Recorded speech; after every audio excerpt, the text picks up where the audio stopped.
Hello and welcome to another episode of It Came From the Page. And today, I thought I would start my top 10s off. The majority of my top 10s will be in January and very much close to the end of the year. As I do still have a little bit of time to get some books in. Who knows, I might get another 5 or 6 books in. But from what I'm looking at, I don't predict I'm going to be reading any more books from 2022. So I thought it would be a great time to just kind of start talking about my top 10 reads that were published in the year that we're in, 2022. By the end of the year, I think I'm going to get to about 200 books overall, and about 25 of those were actually reads that were published in 2022. Which was kind of a bit of a surprise. A lot of these were not even intentional. They were kind of glommed onto reading events or things like that, and I just happened to read them, and I didn't even realize that they had just been published in some of these cases. So, yeah, let's kind of get into this. I don't think there are any actual stinkers I read from 2022, so it was a pretty good selection to choose from. I also want to clarify up front, I'm omitting short story collections from this because I'm going to talk about very specific short stories in a further video, which will be my top 10 short stories of the year, and because I have some very favorite stories from great short story collections that I kind of want to point out. So that means that you won't see poking holes or lurking in the dark here, but if I did include them, they would be near the top. So yeah, omitting short story collections and anthologies. But other than that, no rules going in, and let's just get to it. Starting off at number 10, this is Aliens Vasquez, written by V. Castro. So I already did a very lengthy review on this recently, so you can go back into my channel and kind of pop that in and do a little viewing that way. This is 90% a flawless book. 90% of this book is everything that I've ever wanted from the Aliens world, essentially. Like, V. Castro is doing excellent work here. And the work is so excellent that the last 10%, which I don't love as much, really don't hamper my overall opinion of this book. I still think that this is a very important book, a very effective book, and I still give it my highest recommendations. So yeah, if you are at all into Aliens, just be aware there's not a lot of xenomorph action in this. It's very much more about characters, and the character work is just exquisite. I will be reading a lot more V. Castro in the future. Number 9. This is Clown in a Cornfield 2, Friendo Lives by Adam Caesar. Really, I kind of was surprised on this. Like, I enjoyed the first Clown in the Cornfield, and I do think it's actually quite good. But there were like a few little things that I didn't fully love about that first book. Mainly because it took a while to get the characters to that point where you really are invested in them. Because, you know, they're written pretty accurately as early teenagers, so they could be a little bit hard to bear in that first book for a little while, but they did eventually kind of glam onto me and start to be really effective as characters. And I would honestly say that the reason why this book is just, for me, heads and tails above the original, and again, I do like the original, is that all the characters start out at that point where they have lived through something, and it's all about how they're living their lives after this crazy traumatic event that happened to them. In a lot of ways, it's probably the best way to kind of like do a comparison. This is kind of like what I would say, Scream 2. There's a lot of Scream 2 in this.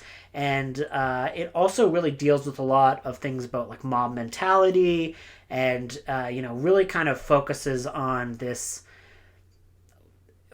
proliferation of extremism, especially in America, and it does and tells that story in a very interesting way that doesn't feel overly preachy. Now, of course, there's great books that like very much hammer the point home, but I think that this one is a book that can probably be read by anyone, and it really kind of weaves in this plot extremely well. There are some very creepy scenes in this. The actual, like, the returning friendo is just very, like, the way that Adam Caesar describes the way that character looks is just, oh, goodness gracious. So 100% recommend this book. I think it's fantastic. A great read overall, and would definitely recommend it if you're at all into slashers. Even if you only kind of like the first one, I still would say Clown in the Cornfield 2 is a great read, and you should pick it up because it is exquisite. Next up, this is a nonfiction book. This is The Rise and Reign of the Mammals, A New History from the Shadow of Dinosaurs to Us. Now, this is just a book I finished in November. I have talked about this in my November wrap-up, and I did also kind of talk about that in my Glory of Nonfiction video. But in case you haven't seen those videos, needless to say, I really like this book a lot. This author, I have read their prior book, which is all about dinosaurs, the rise and fall of the dinosaurs, and that is a fantastic book as well. And I really, really enjoyed listening to the mammalian side of things. And yeah, it does eventually get to us, but this is not a book about us in particular. It's mainly about everything that led to us, and some really fantastic information here, especially if you're somebody who is at all interested in paleontology, if you're at all interested in exploring the wider natural world. So definitely would give this a recommendation. I would recommend probably reading this as in hard copy versus audiobook, as I read it in audiobook format, and I was constantly like pausing the book to look up different creatures' name, and I did not get the spelling right on half of them. So I know from the fact of I've gotten his other book in hard copy that there is a lot of pictures there of the very creatures he's talking about, and a lot of easier ways to just type in the words because they're right in front of you into Google without mispronouncing and misspelling things. But that was on me, not upon the book. So yeah, huge recommendation if you're at all interested in paleontology. Next up, I swear, there's only going to be 2 Alien books on here. I am, of course, a huge fan of Alien. There were quite a few Alien books this year, and I did have to omit a few in order to make this list. So, I'm not just cramming everything that I read. I do genuinely think that this is a fantastic book and really worth a read. And this is Alien Inferno's Fall. Absolutely love this book. I had a great time with it. I think the writing is top notch. There is some action beats in here. There's a lot of world building in here that is just really entertaining and fantastic to experience. There is a little bit of minor continuity between this. So there was an earlier book, Alien Colony War, that came out. I was not a huge fan of that book. I do think it has some good moments in it, but I'm not overall a huge fan of that book. But there were a few events that happened in the tail end of that book that are important to the main plot of this. Although I do feel like even if you hadn't read that book, if you had just picked up Inferno's Fall, you would be able to understand where the characters are at and why they are where they're at. But other than that, I think that the new characters introduced in this book are very rich. And it's a very fascinating world because it is all exploring this mining colony and how does a mining colony work in the world of Alien. And just a fantastic read overall with a lot of very unique and interesting elements to it. So I would 100% recommend this. Also, it just has a great cover. I mean, look at that cover. Absolutely beautiful cover. Great writing, extremely recommended from me. And a lot of action as well. No xenomorphs in this, but there are a lot of neomorphs, which are the subspecies that appear in Alien Covenant. Not hugely important. If you've never even seen Alien Covenant, I think you could get what's going on fairly easily from this. Great character work, great writing, great action. Highly recommended. Next up is All the White Spaces. And this is by Ali Wilkes. Really like this book. I had a great time with this one. This is a book about a trans man post-World War I, and the trans man is interested in joining this Arctic expedition to kind of go and explore one of the last great untapped places in all of the world. And he has family that served in the war, but he was not able to serve in the war, and he lost his brothers, and it was very kind of an interesting and impactful way to finally get him to live his true self and go off and do this expedition.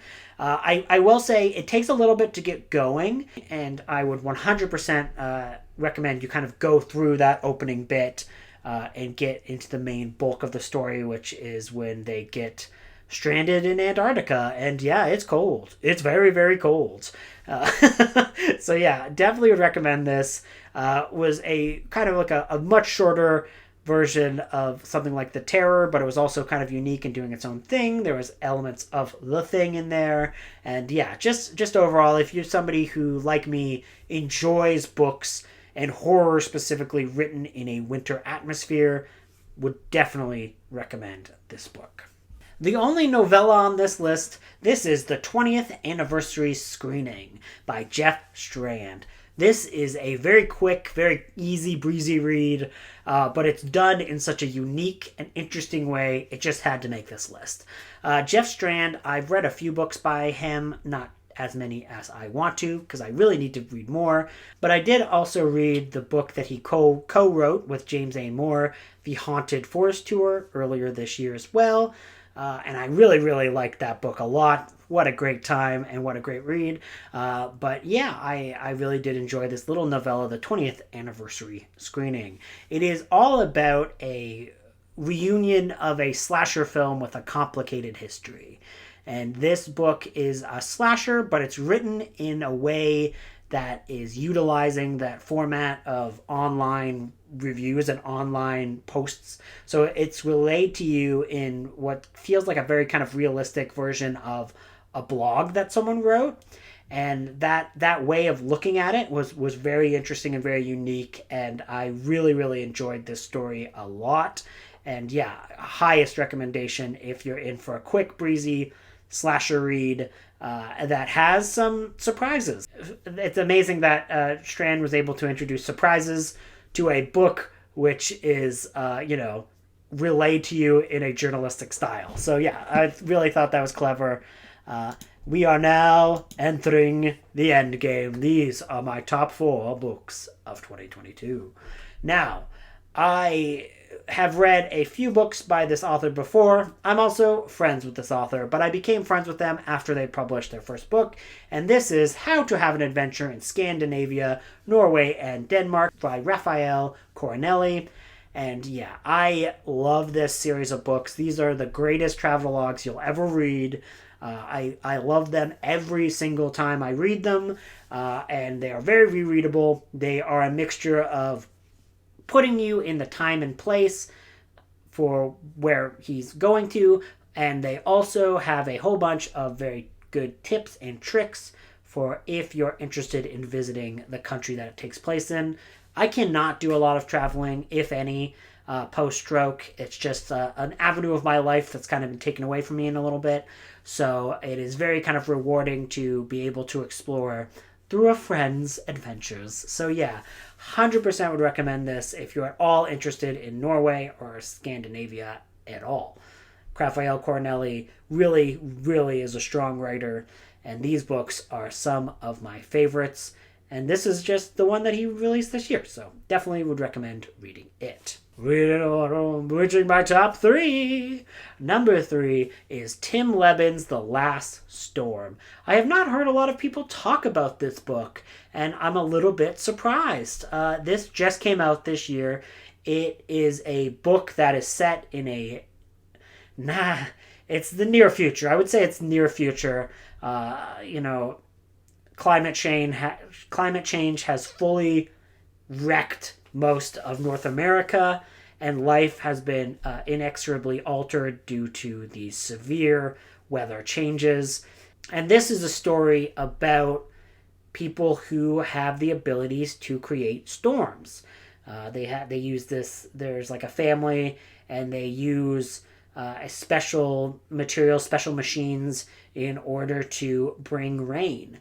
And that has become a very, very, very valuable resource in this time of deep despair and a lot of hardship by everyone. And as we go on, we kind of learn that there is a little bit more to these storms than it initially appears.